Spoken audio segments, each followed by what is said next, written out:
Bonjour à tous. Me revoici pour une nouvelle vidéo pour le défi dans 30 jours j'aurai. Et aujourd'hui j'avais envie de vous partager une petite tranche de vie qui nous est arrivée pas plus tard que hier et aujourd'hui. Et, euh, et voilà, et le titre de la vidéo, le thème de la vidéo, c'est quand les parents et surtout les mamans pour le coup se font du souci pour rien. Depuis quelques jours, moi j'avais un coup de mou au moral parce que je travaille beaucoup, parce qu'avec les deux activités, forcément j'enchaîne énormément, j'ai pas beaucoup de temps libre, j'ai pas beaucoup de temps disponible à passer avec la famille, et même si j'essaye de leur accorder du temps aussi, il y a toujours ce fond de culpabilité de je suis pas là, je suis pas disponible, je peux pas faire plein de choses avec eux, voilà, je travaille, voilà, donc beaucoup de culpabilité. Et, euh, et avec cette sensation là que les bêtises des enfants et que leur comportement me le faisaient payer, entre guillemets, me faisait payer mon absence. Et puis en fait, ce matin, spontanément, euh, j'ai dit aux enfants que voilà, on était mercredi et comme d'habitude, même si j'étais à la maison, j'allais encore avoir un petit peu de travail puisque ça c'est toujours le cas de toute façon. Et où spontanément, en leur expliquant que j'allais avoir du travail mais que c'était compliqué malgré tout pour moi de passer moins de temps avec eux, je me suis rendu compte que, comme d'habitude, je me faisais du souci pour rien. Parce qu'en fait, c'était dans ma petite tête à moi, c'était mon petit vélo et mes pensées à moi qui m'étaient fait tout un cinéma sur comment ils réagissent, sur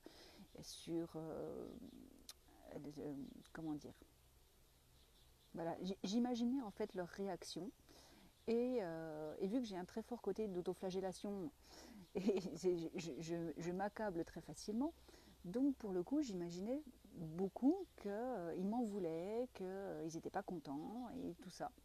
Et en discutant avec eux ce matin, en leur expliquant voilà, que j'étais désolée, que j'étais présente aujourd'hui, mais qu'il fallait quand même que je travaille un peu, ils m'ont juste souri, ils m'ont juste fait des câlins en m'expliquant qu'ils comprenaient énormément tout ça et que c'était important de travailler pour atteindre mes objectifs et que c'était important de travailler pour que je sois bien, qu'ils étaient contents que je fasse ça parce que c'est en travaillant qu'on y arrive, parce que c'est en s'entraînant qu'on y arrive et qu'ils étaient derrière moi et que oui, c'est sûr que je leur manquais un petit peu mais qu'ils étaient super contents et super fiers de moi que je fasse tout ça et que j'aide les gens et, et ça a terminé par un énorme câlin de maman t'es la plus forte et maman on t'aime. Donc autant vous dire que moi j'ai pleuré toutes les larmes de mon corps, forcément.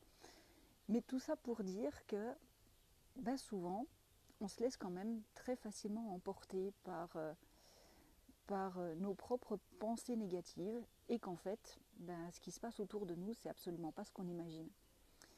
Alors deux choses, peut-être la communication à avoir et expliquer les sensations qu'on a, peut-être, parce que je me dis que finalement si j'en avais parlé un peu plus tôt, ça m'aurait peut-être évité de ruminer pendant 3 jours, peut-être.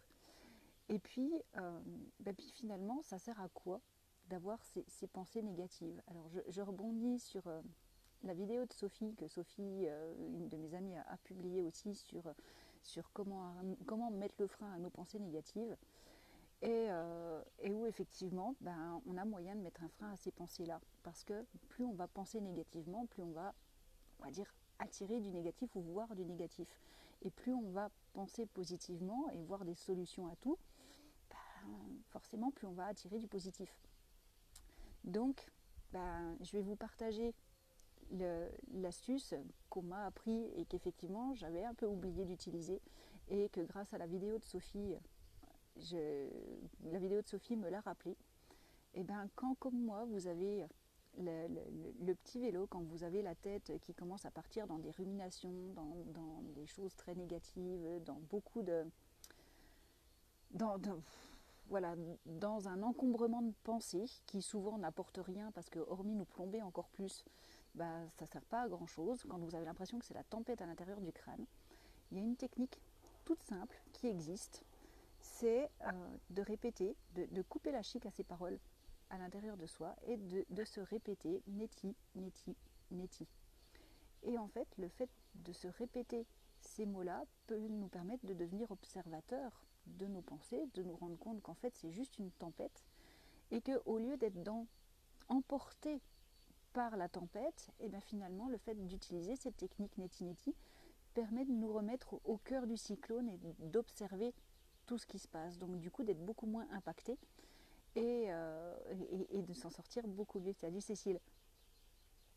Donc voilà, donc tout ça pour vous dire que, les ruminations ça sert pas à grand chose et qu'on se fait souvent beaucoup de soucis pour rien. Et voilà, c'était un peu mon partage du jour. Et merci les enfants de m'avoir remis les pensées en place. Merci à Sophie de m'avoir redonné cette technique-là et de m'y avoir refait penser. C'est quand même fou parce que c'est quand même une technique que je connais et que je pratiquais avant et que j'allais comprendre pourquoi je l'ai oubliée. Voilà, trop occupée peut-être à ruminer mes pensées.